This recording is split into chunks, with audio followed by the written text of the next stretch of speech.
the people started protesting, धीरे धीरे मैंने आपको बताया कि पॉलिटिकल एसोसिएशंस बनने शुरू हो जाएंगे और पॉलिटिकल एसोसिएशंस उसके बाद फाइनली कांग्रेस के अंदर कल्मिनेट होगी और एक बड़ा सा छतरी बनेगा, एक लार्जर अम्ब्रेला बन जाएगा पॉलिटिकल लेवल के ऊपर। मुद्दा हमको ये जानना है कि ऐसे कौन से परिबल थे यहाँ पे जो नेशनलिज्म की भावना जगाई लोगों के अंदर जो राष्ट्रवाद की जो फीलिंग्स थी उसको और डेवलप कराया। What were the factors which contributed to the development of this feeling कि भाई हमको हिंदुस्तान के अंदर एक हो जाना चाहिए, हमको पॉलिटिकल ऑर्गेनाइजेशंस बनाने चाहिए, हमको यहाँ पे आगे बढ़ना चाहिए, हमको अंग्रेजों के खिलाफ लड़ना चाहिए। ओके, तो यही फैक्टर्स है, यही फैक्टर्स के अंदर हम लोग जानने की कोशिश करते हैं कि ऐसे कौन से परिबल थे जिसने भारत के अंदर राष्ट्रवाद जगाया और वही राष्ट्रवाद जगाने के बाद आपके रीजनल पॉलिटिकल एसोसिएशंस और कांग्रेस की स्थापना होगी। ओके, तो मेन मुद्दे हैं, एक एक करके देखते हैं। दी first reason behind the development of nationalism, the feeling of nationalism was the impact of British rule. मैंने बताया कि ब्रिटिश रूल का जो एस्पेक्ट जो था that was very much exploitative. यहाँ पे अंग्रेज जब यहाँ पे राज कर रहे थे तो बहुत ही शोषणकारी राज्य हुआ करता था उनका, and as a result of this exploitative rule, the people of India started realizing. अभी देखिए कि 1600 की साल में ये लोग आए, 1750 के आसपास इन्होंने पॉलिटिकल पावर अच्छी तरह से गेन कर दिया and post the control of the political power इन्होंने यहाँ पे अपनी अलग अलग नीतियां इम्प्लाई करना शुरू किया था। से for example land revenue policies, से फॉर एग्जांपल आपकी सोशियो कल्चरल पॉलिसीज, से फॉर एग्जांपल इनकी educational policies. And later on in course of time ये जो मॉडर्नाइजेशन का जो डेवस था, ये पीजेंट लैंड रेवेन्यू सेटलमेंट और ये उल्टी पुल्टी जो भी चीजें हो रही थी, all these things people started realizing that the British rule is not good for us. अंग्रेजों को जो शासन था वो लोगों को पता चल रहा था कि यार हम लोग के लिए शोषण कारक है और जो कॉलोनियल कॉन्शियसनेस थी कि भाई उपनिवेशवाद की जो पूरी की पूरी आपकी जो विचारधारा थी वो लोगों के ऊपर थोपी जा रही थी और इसी के कारण in course of time people also rejected this theory कि यार आप हमारे भले के लिए नहीं आए हो। 1750s में ये लोग जब आए थे तो 1750s में हम लोग को बोल रहे थे कि आपके भले के लिए आए, भले के लिए आए, भले के लिए आए, हम आपके ऊपर अच्छे के लिए राज कर रहे हैं। But by this time they reacted and the people started rejecting the British thought कि यार आप तो हमारा शोषण कर रहे हो। तो impact of British rule one was one of the reason कि मैं आपके ऊपर 100 साल तक राज कर रहा हूँ, 101 साल के आसपास कोई ना कोई आप में से खड़ा होगा और बोलेगा कि भाई तू क्यों राज कर रहा है, तेरा राज तो अच्छा है नहीं, you are not doing good for our people. And इसके कारण ही आपका पूरा का पूरा जो नेशनलिज्म का सबसे पहला फीलिंग है भारत के अंदर, जो राष्ट्रवाद जिस तरह से बढ़ता है वो अंग्रेजों के कारण ही है। अंग्रेज नहीं आते तो हो सकता है कि हमारे अंदर जो राष्ट्रवाद की जो भावना थी वो इस तरह से मजबूती से डेवलप नहीं होती। माइंड वेल, से फॉर एग्जांपल इस बार यूपीएससी ने पूछा है कि गांधी नहीं होते तो क्या होता है इंडियन नेशनल मूवमेंट का। तो इंडिया के अंदर जो मॉडर्न नेशन स्टेट का जो फॉर्मेशन है वो भी आप बोल सकते हो कि somehow Britishers acted as a catalyst for the unification of the people of India. क्यों? क्योंकि एक साइड के ऊपर इन्होंने इस तरह से शासन करना शुरू कर दिया, एक आयरन हैंड से, एक आयरन स्टिक से, तो सबको वो है ना कि उसका मार पड़ता था तो सबको लगता था कि हमको इकट्ठा हो जाना है। If will not fight together then will not be able to throw the Britishers out of this country. Okay, तो नेशनलिज्म का जो है पूरा का पूरा जो थॉट है वो ब्रिटिश रूल के साथ जुड़ा हुआ है। अंग्रेज जब यहाँ पे आके शासन कर रहे हैं इसके साथ ही हम लोग की राष्ट्रवाद की जो भावना थी वो और मजबूत हो रही थी। इसके साथ साथ मैंने आपको बताया कि जब अंग्रेज यहाँ पे डेवलप कर रहे थे, अपना थॉट डेवलप कर रहे थे, तो वेस्ट के बहुत सारे आइडियाज भी आए। आइडियाज आपको पता ही होगा कि मॉडर्न आइडियाज उभर के आ रहे थे। This modern ideas were like liberty, equality, fraternity, democracy. से फॉर एग्जाम्पल इंडियंस के साथ डिस्क्रिमिनेट किया जाता था इंडिया के अंदर, बट यही के यही इंडियंस जब आपके लंदन के अंदर जाते थे तो इनमें से कोई एक जेंटलमैन आपके मेंबर ऑफ पार्लियामेंट बन गए थे, दादा भाई Naoroji. Say that guy becomes a member of parliament and he goes to England and he sees the society over there. But यहाँ पे ऐसा था कि यहाँ पे सोसाइटी के नाम के ऊपर इन्होंने धब्बा छोड़ के गए थे। They were not doing any kind of reforms. They were essentially controlling the society. They were suppressing the society. और जो मॉडर्न आइडियाज जो थे वो मॉडर्न आइडियाज अच्छी तरह से यहाँ पे राष्ट्रवाद जगा रहे हैं। अगर मॉडर्न आइडियाज भी नहीं आते, अगर आपको पता ही नहीं है कि what is liberty, what is equality, What is democracy? What is fraternity all about? Okay, तो आप किस तरह से यहाँ से अंदर एक फीलिंग इनकलकेट कर पाओगे? जैसे हम लोग कॉन्स्टिट्यूशन के अंदर जो प्रीएम्बल के अंदर बोलते हैं ना कि we the people of India, तो उसके अंदर जो भारी भारी शब्द हमने डाले हैं, तो आइडियाज के पीछे जो आपकी जो फिलॉसफी है वो पता चलनी शुरू हो गई थी लोगों को। और वो पता कैसे चली? How did the modern ideas started spreading? किस तरह से ये मॉडर्न आइडियाज का फैलावा हुआ होगा? हाउ किस तरह से हुआ होगा बताइए? With the increase in press. और प्रेस के पहले अगर आप देखोगे तो इन्होंने क्या किया? Modern education. सो वो है ना कि मेरी बिल्ली मुझसे म्याऊं। अंग्रेजों के साथ हमने यही किया कि अंग्रेजों ने हमको सिखाया कि बेटा इसको ए कहते हैं, इसको बी कहते हैं। हम लोग एन के ऊपर आए और हमने बोला कि बेटा इसको नेशनलिज्म कहते हैं और हम लोग ये आपसे लेके रहेंगे, ठीक है?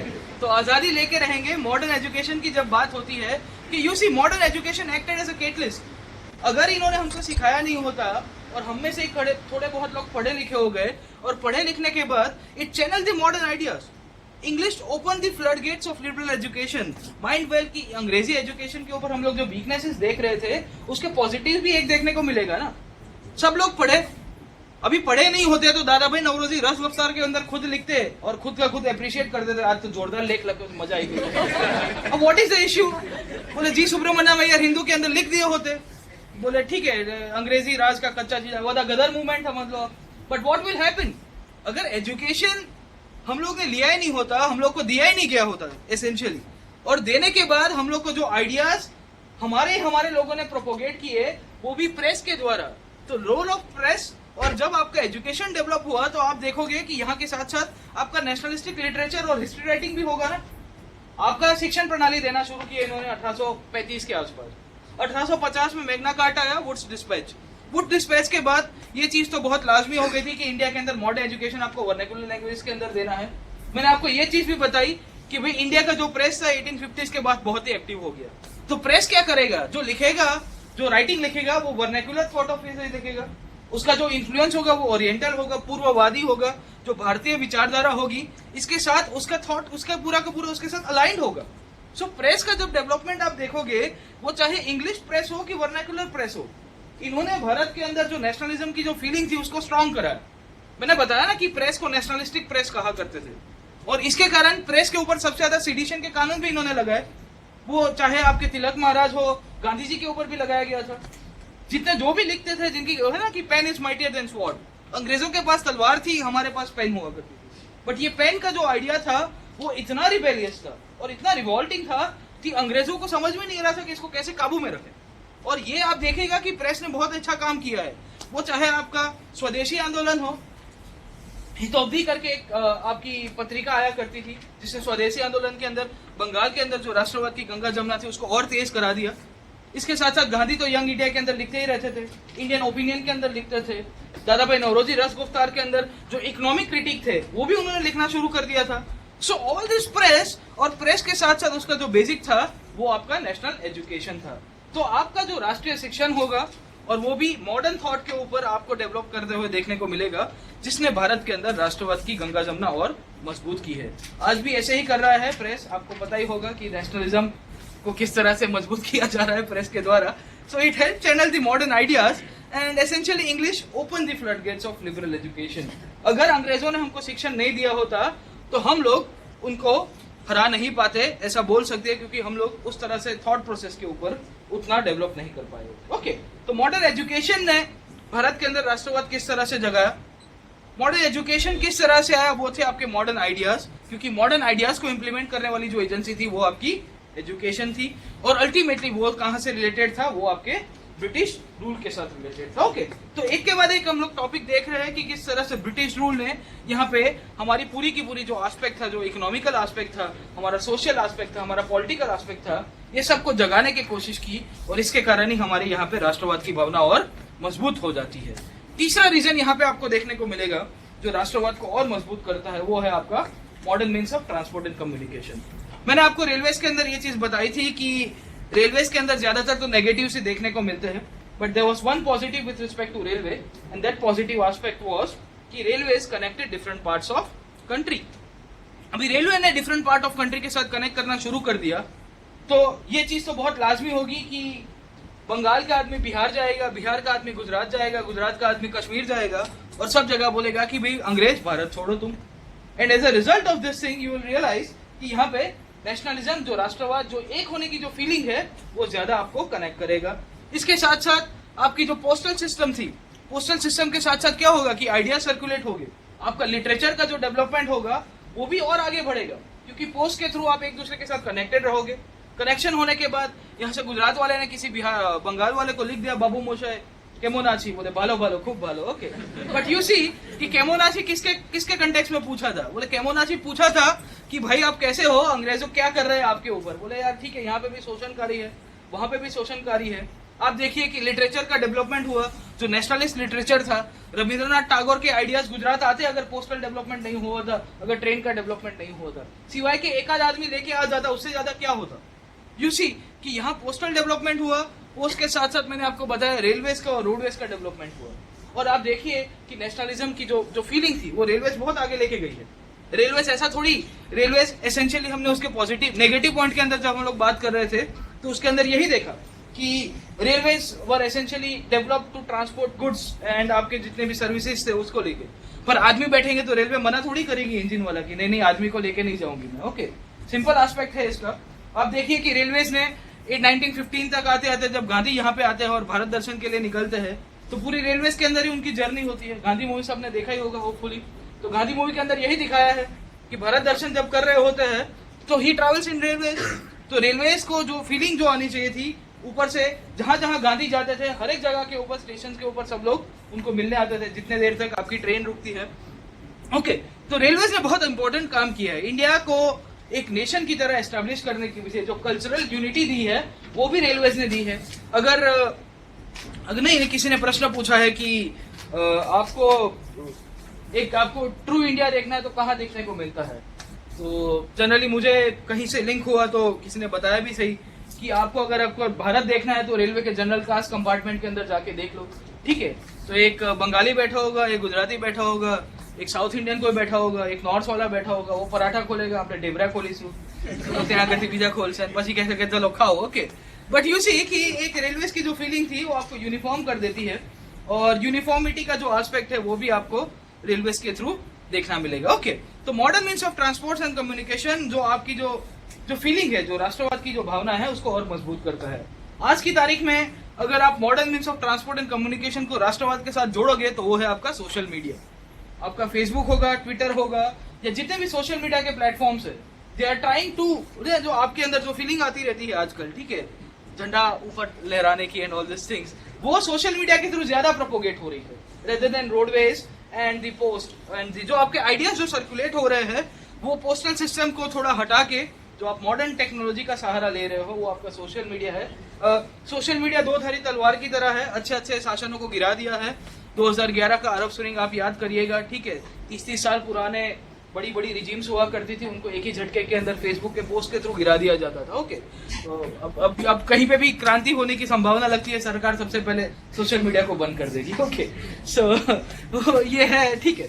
सेकेंडली हुआ क्या कि इंडिया के अंदर जो है British necessity of administration and economic convenience, अब देखिए कि अंग्रेजों ने हमको यूनिफाई किया क्योंकि अंग्रेजों को एक कॉमन स्ट्रीमलाइनिंग एडमिनिस्ट्रेशन चाहिए था। यहाँ पे अच्छा स्ट्रीमलाइन किया हुआ एक ऐसी व्यवस्था चाहिए थी क्योंकि उनको शासन करना था। यहाँ पे हर एक स्टेट्स के ऊपर अलग अलग सिस्टम इवॉल्व करते रहेंगे तो बहुत ही कॉम्प्लिकेंसी हो जाएगी, बहुत ही कॉम्प्लिकेशंस हो जाएगा। और अंग्रेजों ने क्या किया कि यहाँ पे एक एडमिनिस्ट्रेटिव और आपका इकोनॉमिक यूनिफिकेशन के थॉट ऑफ व्यू से उनको जरूरत पड़ गई थी। अब क्या किया कि ये जरूरत के नाते इन्होंने पॉलिटिकल और एडमिनिस्ट्रेटिव इंटीग्रेशन किया कि नहीं किया इंडिया के अंदर, कि सब स्टेट्स को इंटीग्रेट कर दिया। Gujarat and Maharashtra were not together, यहाँ पे एक बॉम्बे स्टेट बना दिया इन्होंने। बंगाल इतना बड़ा था और तीन चार राज्य सब मिला दिए। तो पहले ऐसा था कि आदमी बाजू वाला 100 किलोमीटर गांव दूर के अंदर रहता था तो उसको 2 दिन लगते थे जाने। एक तो क्या हुआ कि रेलवेज का डेवलपमेंट कर दिया, इसके साथ साथ दोनों को एक ही यूनिट के अंदर डाल दिया, वो जो स्टेट था या प्रोविंस था। तो पॉलिटिकल और एडमिनिस्ट्रेटिव यूनिफिकेशन था, जो आपका इंटीग्रेशन का जो प्रोसेस था पॉलिटिकली, वो क्या करता है कि आपकी जो फीलिंग थी, जो राष्ट्रवाद की जो डेवलपमेंट होना चाहिए था, उसको और इम्पेटस करेगा। अभी इम्पेटस करने के पीछे अंग्रेजों के कानून भी थे। अंग्रेज कानून आईपीसी सीआरपीसी 1860s में इन्होंने इम्प्लीमेंट कर दिया।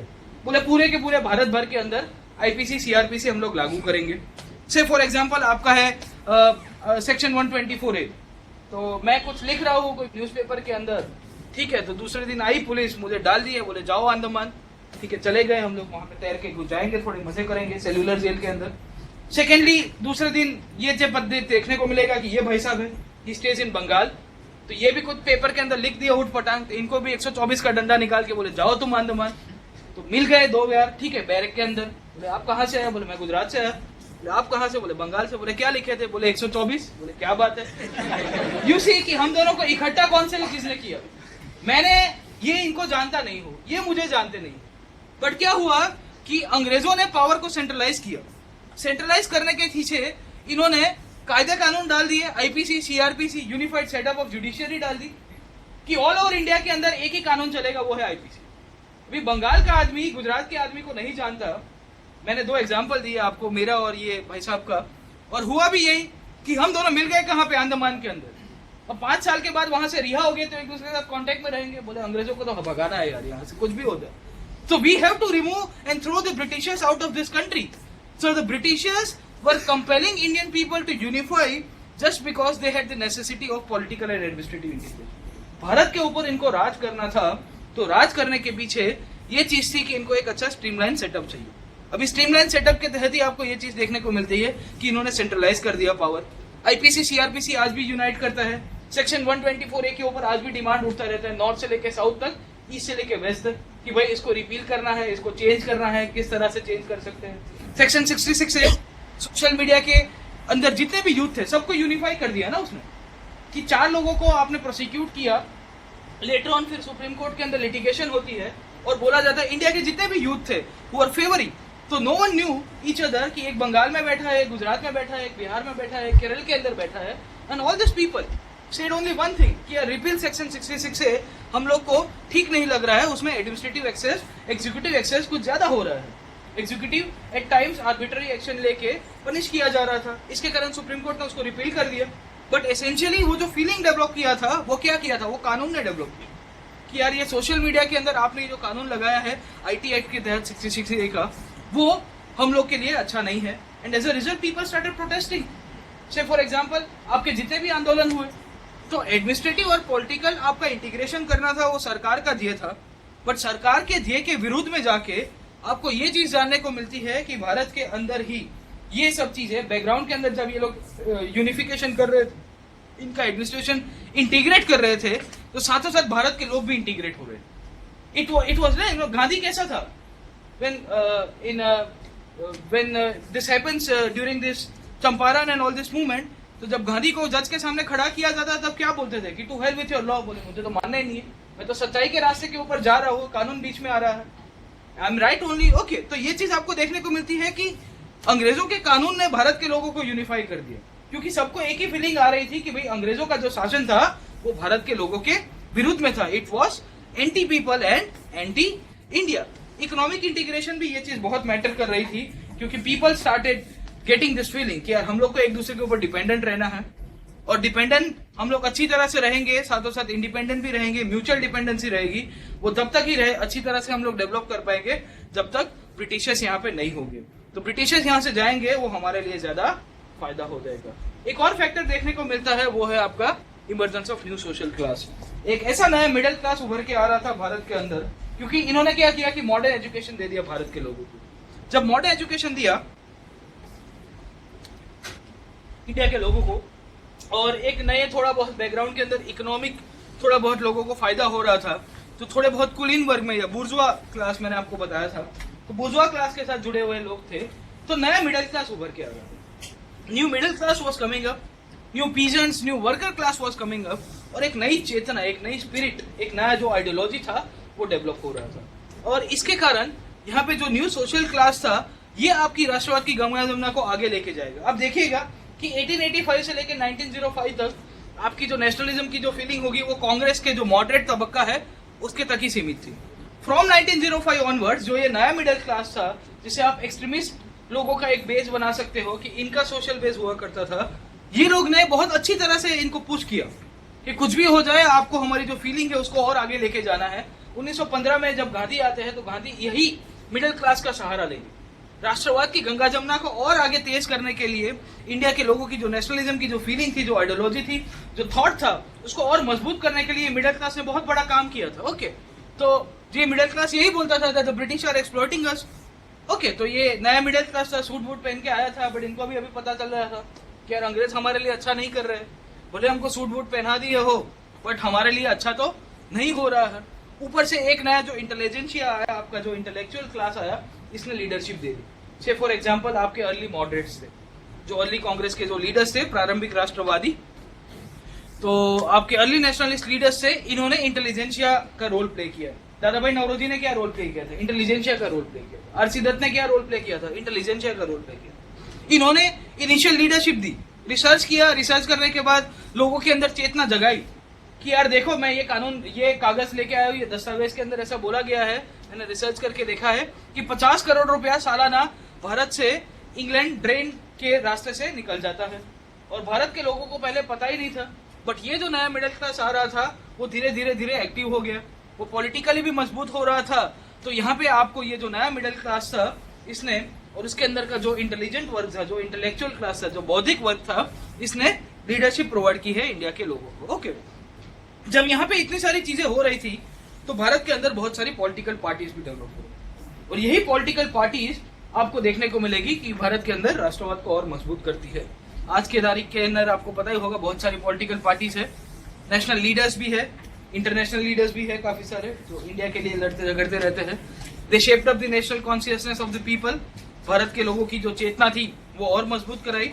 से फॉर एग्जांपल कांग्रेस के एग्जांपल मैं आपको दे सकता हूँ कि पॉलिटिकल पार्टीज का उद्भव होना, और पॉलिटिकल पार्टीज के जितने भी लीडर्स थे उतने लोगों को और मजबूत कराया कि यार हमको एक हो जाना चाहिए। ओके, रिवॉल्यूशनरीज थे, बहुत सारे क्रांतिकारी थे, लीडर्स थे। मैंने बताया कि ये लीडर भी यही बोलते थे, द ब्रिटिश आर एक्सप्लॉइटिंग।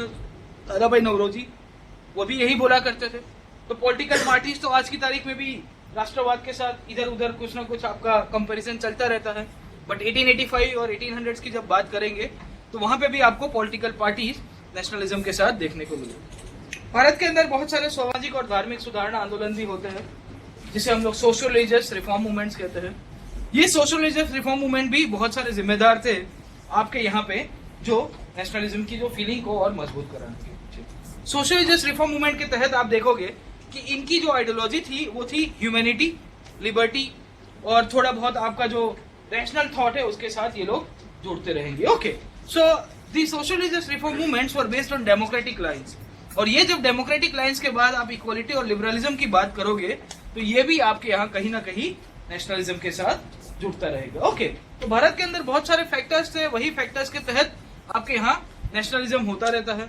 जब सोशल रिलीजियस रिफॉर्म मूवमेंट हुए तो हिस्ट्री रीराइटिंग भी हुआ। वहाँ हिस्ट्री रीराइटिंग के अंदर ये बोला गया कि भाई हम लोग भारतीय थे, बहुत सदियों से थे, हमारा कल्चर बहुत पुराना है, और हमको जो पैन इंडिया की जो फीलिंग आ रही थी वो भी इन्होंने डेवलप किया कि हम लोग एक ही थे। There were different kings but essentially we were the same people. अलग अलग प्रांतों के अंदर छोटे मोटे रियासतें हुआ करती थी, बट हम लोग एक ही लोग थे।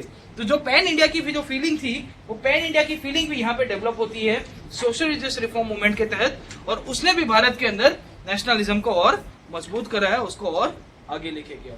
और एक दो फैक्टर्स है उसमें, मेन जो है वो है आपका specific acts and measures taken by colonial government. सरकार ऐसी थी कि सरकार बहुत ही शोषणकारी थी।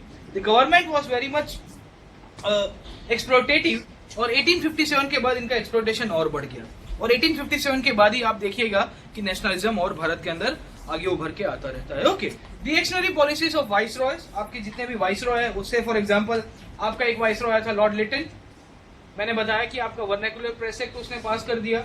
इसके साथ साथ कर्जन आता है, कर्जन आके यहाँ पे उठ पटांग और नियम बनाने की कोशिश करेगा, यूनिवर्सिटीज एक्ट लेके आएगा, आर्म्स एक्ट है, वर्नाकुलर प्रेस एक्ट है, which goes against the feeling of Indian people. तो भारत के लोगों की जो भावनाएं थी उसके विपरीत जाके ये लोग जब कानून बना रहे थे तो भारत के लोग और मजबूत हो रहे थे। तो they were getting stronger day by day, और यहाँ पे भी आपको बहुत सारा डेवलपमेंट देखने को मिलेगा। Partition of Bengal was one of the most pioneer things into the history of Indian national movement. तब आपको यहाँ पे नेशनलिज्म सबसे पीक के ऊपर देखने को मिलेगा। ओके, आज हम लोग स्वदेशी देखते हैं, आज ये नेक्स्ट क्लास के अंदर तो इसके ऊपर और ज्यादा चर्चा करेंगे। इकोनॉमिक क्रिटिक ऑफ कॉलोनियलिज्म, किस तरह से यहाँ पे आपके यहाँ राष्ट्रवाद जगाता है, ये भी आप समझ लीजिए कि ये जो पूरा का पूरा जो पैसों का जो मेलजेल था, यहाँ से वहां जा रहा था, पैसा यहाँ से उधर आ रहा था, ये सब चीजें क्रिटिसाइज कर रही थी ब्रिटिश गवर्नमेंट को, और ब्रिटिश गवर्नमेंट की जो पॉलिसीज थी उसको भी क्रिटिसाइज किया गया। ड्रेन ऑफ वेल्थ होगा, आपका होम चार्जेस होगा, इसने भी यहाँ पे राष्ट्रवाद को और मजबूत किया। तो ये ग्रेजुअल था, it was a gradual process. 50-60 साल तक लगता है जब यहाँ पे आपकी जो राष्ट्रवाद की जो गंगा जमुना है और तेजी से बहने शुरू होगी, और 1947 तक आते आते आपको रियलाइज कराएगी कि कुछ भी हो जाए हमको आजादी चाहिए। फाइनली वर्ल्ड इवेंट्स भी ऐसे थे जो भारत के लोगों को और हमको बढ़ावा दे रहे थे। अब देखिए कि कंटेम्प्रेरी इवेंट्स वर्ल्ड के अंदर बहुत सारे हुए। एक कंटेम्प्रेरी इवेंट मैंने आपको बताया था, वो था क्रीमियन वॉर। अंग्रेजों को थोड़ी फटकार खानी पड़ी थी 1850s के अंदर जब क्रीमियन वॉर हुआ। तो उस टाइम के अंदर जो भी थोड़े बहुत पढ़े लिखे लोग थे उनको ये चीज रियलाइज हो रही थी that the Britishers can be defeated. Secondly 1905 के आसपास एक लड़ाई हुई थी जिसे कहते हैं रूसो जापान वॉर। अभी रूसो जापान वॉर के अंदर अगर आप देखोगे कि जापान इतना छोटा सा चिंटू कंट्री है, उसने इतने बड़े रशिया नाम के जो प्रदेश है उसको हरा दिया। अभी रशिया के अंदर जार निकोलस करके राजा हुआ करता था, who was very much despotic. तो बहुत डेस्पोटिक राजा था, उसको अपना और पावर मजबूत करना था। So he thought of invading Japan. But इतना छोटा सा आइलैंड कंट्री ने इतने बड़े यूरोपियन पावर को हरा दिया। तो 1905 के अंदर जब रशिया जापान के हाथों से हारेगा तो हमारे लोगों को और एक अचानक से अंदर से ऊर्जा आ जाएगी। So we got this positive energy, क्योंकि जो यूरोपियंस आर इनविंसिबल। बोला गया है कि यूरोपियन को कोई नहीं हरा सकता, वो जापान ने प्रूव कर दिया। बोले कुछ भी हो जाए, हमने जापान जैसा कंट्री अगर रशिया को हरा सकता है तो हम लोग भी आराम से इंग्लिश लोगों को भारत से बाहर फेंक सकते हैं। Then we should be united. साथों साथ एक वॉर हुआ था आपका इटली और इथियोपिया का। वहां इटली नाम का जो कॉलोनियल जो यूरोपियन कॉलोनी देश था वो इथियोपिया का कॉलोनी बनाने जा रहा था। 1890s की बात कर रहा हूँ। तो वहां इथियोपिया के लोग इकट्ठे हो गए थे और इटली को भगा दिया था। So all small countries were defeating the European powers. तो भारत के अंदर भी इसके रिपरकशंस आएंगे कि नहीं आएंगे? एक पॉजिटिव एस्पेक्ट आपको देखने को मिलेगा कि इंडिया के अंदर भी यहाँ बहुत सारे लोग थे हु वर थिंकिंग कि ब्रिटिशर्स अभी इनविंसिबल नहीं है, उनको भी हम लोग हरा सकते हैं, वो चाहे वर्ल्ड वॉर हो या कोई भी चीजें होगी। ओके, तो वर्ल्ड इवेंट्स, कंटेम्प्रेरी इवेंट्स जो पैरेलल होते रहते थे दुनिया के अंदर, उसका भी हम लोग को थोड़ा बहुत फीलिंग्स लोगों के अंदर देखने को मिलता है। Liberation movements and rise of new states in South America 1830 से शुरू होता है साउथ अमेरिका का liberation movement. By this time you will realise कि उसकी जो इफेक्ट्स थी इंडिया के अंदर भी फील होनी शुरू हो गई थी। साउथ अमेरिका नाम का जो कंटिनेंट है, लैटिन अमेरिका भी आप जिसे कहते हो, उसका जो मेन पायनियर जो फ्रीडम फाइटर थे उनका नाम था साइमन बोलीवर। और आप देखिएगा कि it is the only person on whose name a country is being named. Bolivia करके एक देश है, गांधी नगर होता है, जवाहर चौक होता है, सुभाष चौक होता है, राजीव नगर होता है। बोलीविया साइमन बोलीवर के नाम के ऊपर पूरा का पूरा देश बना दिया। He was the one who defeated the Portuguese and the Spanish people in South America. Okay, खास करके साउथ अमेरिका का जो लिबरेशन मूवमेंट चला, तो उसको लेके भी हमारे यहाँ जो फीलिंग्स थी, हमारे लोगों को लग रहा था कि हम लोग को भी इकट्ठा हो जाना चाहिए। और यहाँ स्पेनिश और पोर्चुगीज अगर कोई भगा सकता है तो यहाँ पे हम लोग इंग्लिश को भी क्यों नहीं भगा सकते। तो कंटेम्प्रेरी मूवमेंट से जो लिबरेशन मूवमेंट चल रहे थे, नए नए राज्य उभर के आ रहे थे दुनिया के कोई भी कोने के अंदर, या यूरोपियन जो कॉलोनियल पावर्स थे उनको कोई हरा रहा था, ये सब चीजों का आपको पॉजिटिव एस्पेक्ट आपको नेशनलिज्म के अंदर देखने को मिलेगा। ओके, तो factor causing the growth of nationalism, Indian national movement के अंदर किस तरह से राष्ट्रवाद को और मजबूत किया गया और कौन से परिबल थे, उसकी हमने अभी तक चर्चा की है। ओके, रेशियल डिस्क्रिमिनेशन हम लोग के साथ होता रहता था, तो हम लोग तो ऑलरेडी और यूनाइटेड हो रहे थे इसको लेके कि बात के ऊपर हम लोग को इंसल्ट किया जाता था, ह्यूमिलेट किया जाता था, सोल्जर्स को ह्यूमिलेट किया जाता था, कॉमन मैन को ह्यूमिलेट किया जाता था। तो इसको हम लोग को यूनाइटिंग फोर्स की तरह ही देखा जाता है कि कुछ भी हो जाए अंग्रेजों को भगाओ, हम लोग हमारे हिसाब से शासन करते रहेंगे। ओके, तो मेन एस्पेक्ट हमने देखे हैं। प्रश्न जनरली मेंस के अंदर आता है कि भारत के अंदर राष्ट्रवाद किस तरह से बढ़ा इंटरनेशनल मूवमेंट के अंदर और कौन से परिबल इसके लिए जिम्मेदार थे। ओके, यहाँ से ही हमने जो पहला एस्पेक्ट जो है नेशनलिज्म का वो खत्म किया है। ओके, तो किस तरह से यहाँ फॉलो का जो झंडा लेके राष्ट्रवाद चलता है, this is from the American revolution का जो पूरा का पूरा थॉट चला था उसके अंदर। ओके, नेशनलिज्म, और वहां से ही इतनी सारी जब पॉलिटिकल एक्टिविटी आपका गरमावा हो गया था तो छोटे मोटे लोग सब इकट्ठे हो जाएंगे और चिंटू पिंटू आपके पॉलिटिकल एसोसिएशन बनाएंगे। ओके, और वहां से ही 3-4 लोग इकट्ठे हो गए। ठीक है, यहाँ सुरेंद्रनाथ बैनर्जी बोलते हैं ईस्ट इंडियन एसोसिएशन के अंदर की कुछ करना पड़ेगा, और फाइनली उसके बाद आपकी फॉर्मेशन ऑफ कांग्रेस और कांग्रेस की तरफ देखेंगे। ओके, तो यहाँ से आपका पीटी का क्वेश्चन आता रहता है प्रीलिम्स के अंदर, पॉलिटिक्स ऑफ एसोसिएशन से लेके रीजनल पॉलिटिकल एसोसिएशन, उसकी ही हम लोग स्टोरी देखते हैं आप अभी। ठीक है, 10-15 मिनट के अंदर कि ये किस तरह से शुरू हुआ, how it all started. India के अंदर किस चीज की शुरुआत कैसे खास कर अभी देखिए early out of 19th century भारत के अंदर करीबन 1830-1840 का जो समय था वहां पे थोड़ा बहुत पॉलिटिकल गर्माहट शुरू हो गई और उसी के बैकग्राउंड के अंदर आप देखोगे ये जो राष्ट्रवाद की जो फीलिंग है वो भी थोड़ी बहुत बननी शुरू हो रही थी एंड इन दिस बैकग्राउंड यहाँ पे थोड़े बहुत पॉलिटिकल ऑर्गेनाइजेशंस भी बनने शुरू हो गए। सबसे पहला जो पॉलिटिकल ऑर्गेनाइजेशंस का जो बैकग्राउंड अगर देखोगे कि इनके जो ऑफिस बेरर्स थे दे वर डोमिनेटेड बाय वेल्फर एंड एरिस्टोक्रेटिक एलिमेंट्स, क्योंकि इनको ही पता चलता था कि पॉलिटिक्स किसे कहते हैं। 1830s 1840s में कॉमन मैन तो कोई था नहीं जो आम आदमी पार्टी बना दे, ठीक है, तो उस टाइम के अंदर तो ये चलता नहीं था। जो भी कुलीन वर्ग के लोग थे जिनको अपना थोड़ा बहुत अंग्रेजी राज का जो सिस्टम पता था तो they started forming different associations. Okay, खास इनका एक और कैरेक्टर था, वो था ये बहुत ही रीजनल थे और लोकल हुआ करते थे। इनकी ज्यादा रीच नहीं हुआ करती थी। अगर आप अर्ली ऑफ 18th सेंचुरी के अंदर देखोगे कि दे वर कन्फाइंड मेनली टू बंगाल होती है। ओके, खास करके बंगाल के बाहर आपको ज्यादा एक दो देखने को मिलेगा साउथ के अंदर और आपको बॉम्बे के अंदर एक आध ऑर्गेनाइजेशन देखने को मिलेगा, बाकी ज्यादा खास देखने को नहीं मिलता। तीसरी इनकी कैरेक्टरिस्टिक्स देखोगे कि ये लोग एक ही चीज करते थे, वो थी बड़ी बड़ी अर्जी करके अंग्रेजी हुकूमत को भेज दिया करते थे। They used to send long petitions to the British parliament, your excellency, his excellency करके, माय मैजेस्टी करके, योर मैजेस्टी करके लिख दिया करते थे कि हमको ये फलाना फलानी चीजें चाहिए। तो वहां अंग्रेज जाता था, वो बाहर पढ़ता भी नहीं था, डायरेक्ट डस्टबिन के अंदर आपकी पूरी की पूरी पिटिशन चली जाती थी। ओके, तो ये इनका खैर यही काम था इन लोग के पास। तो essentially they used to send long petitions, British parliament को भेजते रहते थे और डिमांड करते रहते, माई बाप कुछ ना कुछ दे दो, ठीक है ठीक है। So they used to demand small small things from the Britishers, कुछ ना कुछ मांगा करते थे। एंड डिमांड के अंदर इनका खान यही था कि इनको एडमिनिस्ट्रेशन के अंदर थोड़ा बहुत रिफॉर्म चाहिए।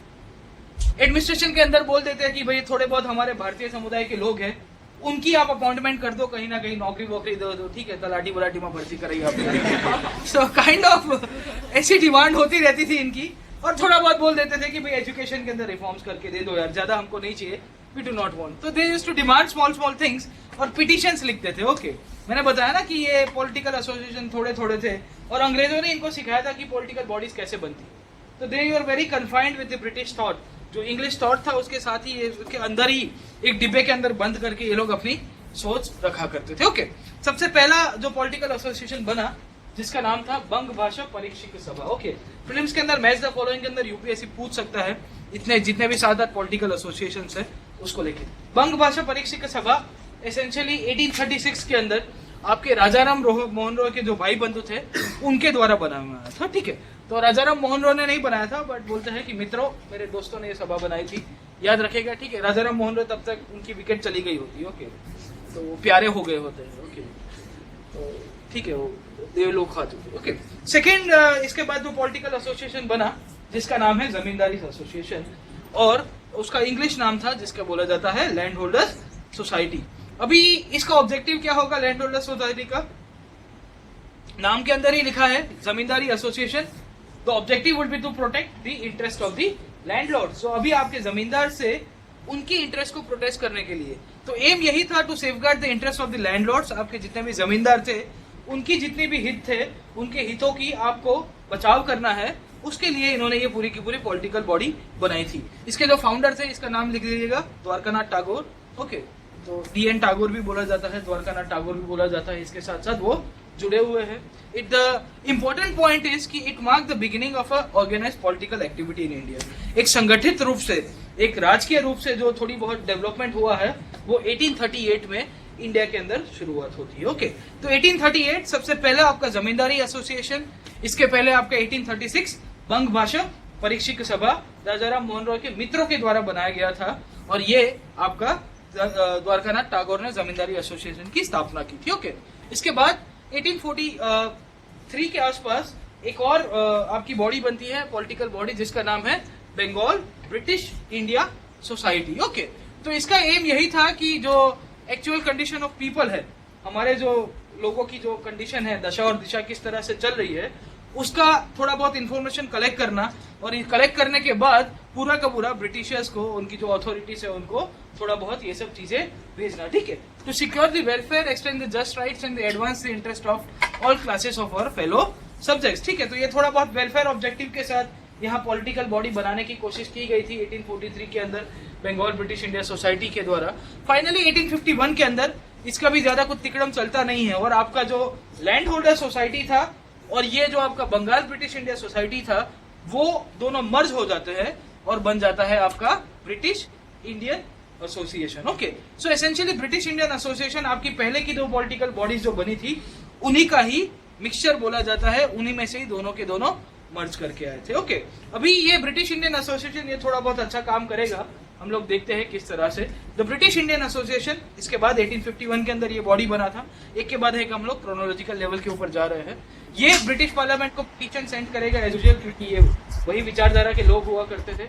बोलता था कि आपको एक सेपरेट लेजिस्लेचर होना चाहिए, एक विधान गृह बनाना चाहिए भारत के अंदर। यहाँ कायदे कानून आपको जितने भी पारित करने हैं उसके लिए वाइसरॉय की जो काउंसिल है, जो आपकी गवर्नर जनरल की काउंसिल है, वो ज्यादा सक्षम नहीं लगती है मुझे। साथों साथ डिमांड इसने भी ये भी कर दिया कि you should separate the executive from judicial functions. आपका जो एग्जीक्यूटिव और जुडिशियरी है उन दोनों के बीच में थोड़ा बहुत सेपरेशन ऑफ पावर होगा तो अच्छा रहेगा। Reduction in salary of higher officers, आप बड़े बड़े जो बाबू लोग को इतनी सारी तनख्वाह देते रहते हो उसको भी कम कर दो। Who was the person who increase the salary of the civil servants? कौन था? Cornwallis. And who reduce them?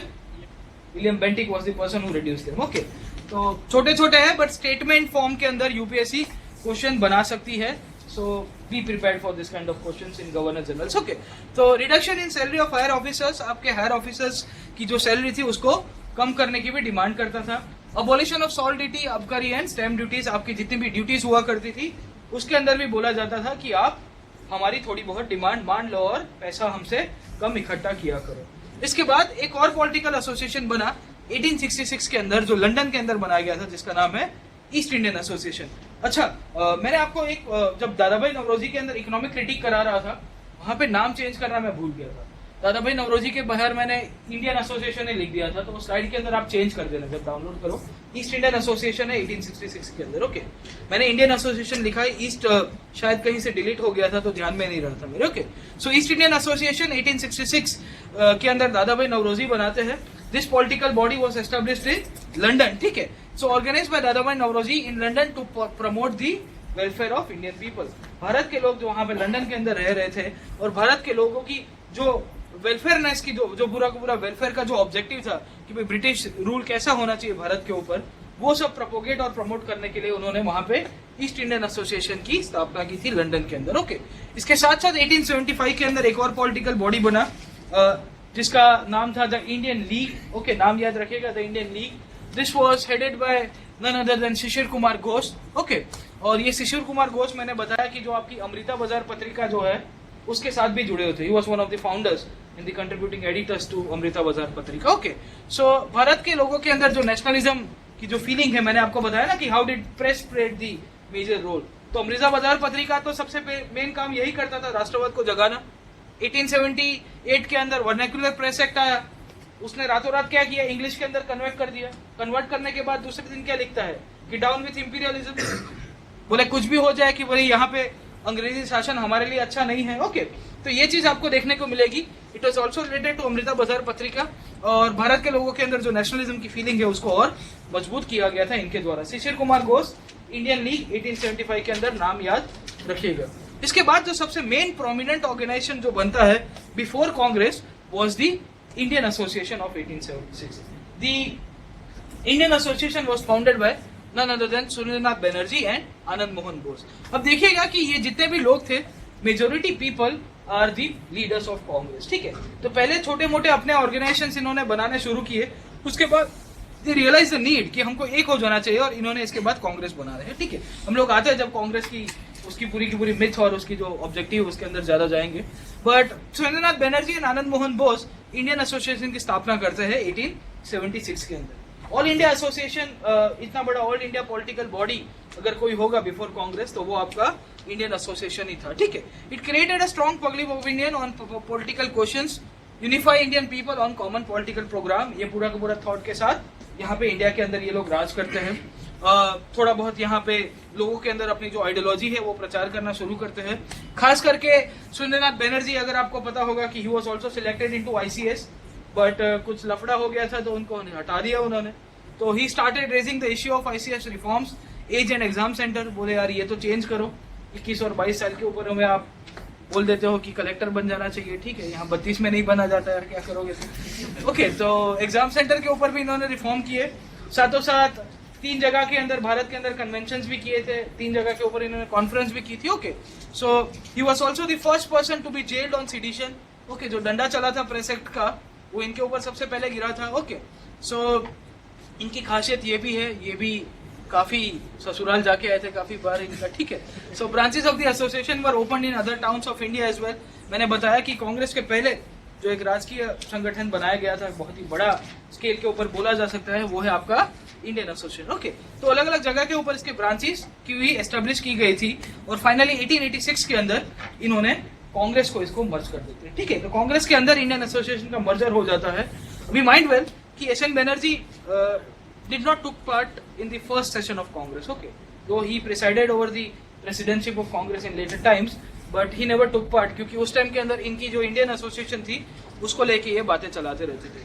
इन्होंने इंडिया के अंदर 3 जगह के ऊपर मेजर कॉन्फ्रेंसेस भी किए थे सिविल सर्विस रिफॉर्म्स को लेके। ओके, तो कंट्रोवर्सी होती रहती है, तो कंट्रोवर्सी इन्होंने तब भी खड़ी कराई थी। ओके, इसके बाद एक और बॉडी बनी 1867 के आसपास जिसे कहते हैं पूना सार्वजनिक सभा। ये भी एक पॉलिटिकल लेवल के ऊपर ही था और इसके जो फाउंडर थे जिसे बोला जाता है MG रानाडे, ठीक है।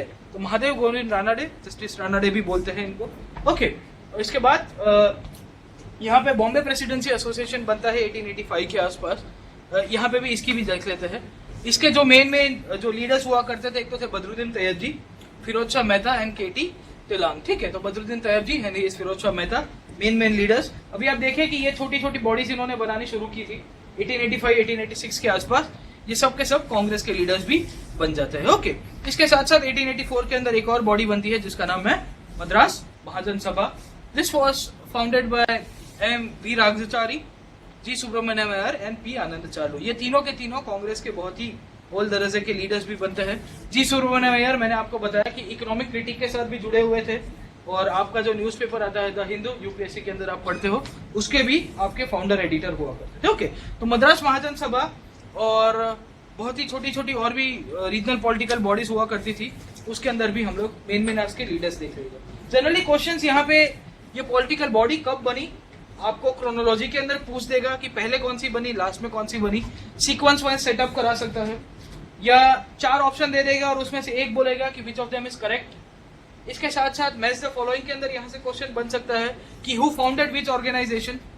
ओके, तो when it was set up, who founded which organization, और ये कौन से प्रोविंस के अंदर बने, east west north south. Generally आपको वेस्ट के अंदर देखने को मिलती है, साउथ के अंदर एक है और ज्यादातर सब बंगाल के इर्द गिर्द बनी है, और एक आपकी अब्रॉड के अंदर भी ईस्ट इंडियन एसोसिएशन बनी, ठीक है।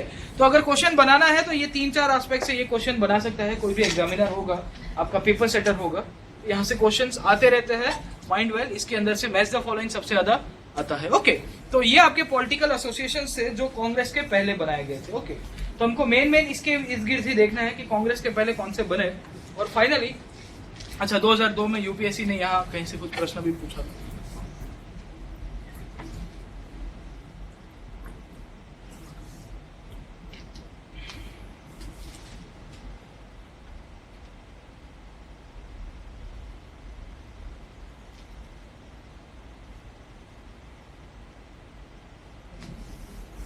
यस, बताइए।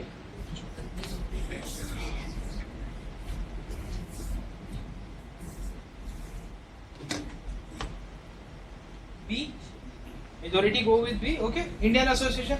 देखो, बाकी डेक्कन एसोसिएशन तो मैंने कराया नहीं है, वो तो ना रहेगी बांस ना बजेगी बांसुरी, कहाँ से आ गया ये, ठीक है।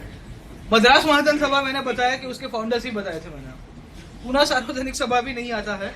राइट ऑप्शन अभी अगर आप पिछले स्लाइड्स के हिसाब से देखोगे तो इंडियन एसोसिएशन है। अगर इंडियन एसोसिएशन की स्लाइड उठा के देख लोगे ना, उसमें सबसे पहला पॉइंट मैंने आपको बताया था, वहां उसने पिटीशन भेजता है ब्रिटिश पर। The first point on the slide was this only. Okay, so Indian association is the right answer with respect to this. Okay, तो देखो क्वेश्चन क्या पूछा उसने कि 1875 के अंदर उसने पिटीशन भेजा था हाउस ऑफ कॉमन्स के अंदर। तो आपको उनकी जो छोटी छोटी चीजें होगी वो याद रखनी है, इंपॉर्टेंट। आपको यहाँ से क्वेश्चन कैसे पूछा यूपीएससी, बेस्ट फॉलोइंग के तहत तो मैंने आपको बताया था कि वहां से पूछ सकता है, बट उसने ऐसी चीज पूछी, उसका डिटेल पूछा कि किसने भेजा था। अगर जैसे एसएन बनर्जी का पूछ दिया कि इनमें से कौन थे जो सिविल सर्विस रिफॉर्म्स को लेके एजिटेशन कर रहे, ओके है ना, वो पजल्स आता है कि हु एम आई वाला, एक पजल पहले पूछता था बीच में, उसने 98 99 में एक बार पजल पूछा था कि मैं 2 बार जेल जा चुका हूँ, मैंने इसकी अध्यक्षता की थी, और नीचे 4 नाम लिखे थे। ओके, इतना 4-5 लाइन का चौड़ा बड़ा क्वेश्चन बना था उसने। तो પેલા ઉખાણા રમતા ને આપણે સ્કૂલમાં, ખબર છે? ઉખાણા જેવા પ્રશ્નો કર્યો હતા, 98 99 માં પૂછ્યો હતો। Okay, so I would recommend कि you see the old question papers. Okay, मैं तो जितना हो सकता है उतना मैं जो पॉइंट्स के साथ रिलेटेड होगा वहां से तो आपको इसके अंदर ही दिखा दूंगा। ओके, सो मेन हम लोग अभी तक देख रहे हैं इंडियन नेशनल मूवमेंट के तहत, वो है आपका डेवलपमेंट ऑफ नेशनलिज्म। भारत के अंदर राष्ट्रवाद की जो भावना जगी, उसकी हमने स्टोरी देखी। इसके साथ साथ हमने ये भी देखा कि ये नेशनलिज्म की फीलिंग के बाद इंडिया के अंदर पॉलिटिकल एसोसिएशंस बनने शुरू हो गए। उसमें सबसे प्रोमिनेंट मैंने आपको इंडियन एसोसिएशन के बारे में बताया, एसएन बनर्जी वाला, ईस्ट इंडियन एसोसिएशन दादा भाई नवरोजी। पुरानी स्लाइड्स के अंदर चेंज कर दीजिएगा आपको, ठीक है, ईस्ट इंडियन एसोसिएशन कर देना, ठीक है, टाइपिंग एरर हो गया था थोड़ा। और इसके बाद आपका फॉर्मेशन ऑफ कांग्रेस हम लोग देख रहे हैं। ओके, ब्रेक लेना है या 5 एक मिनट?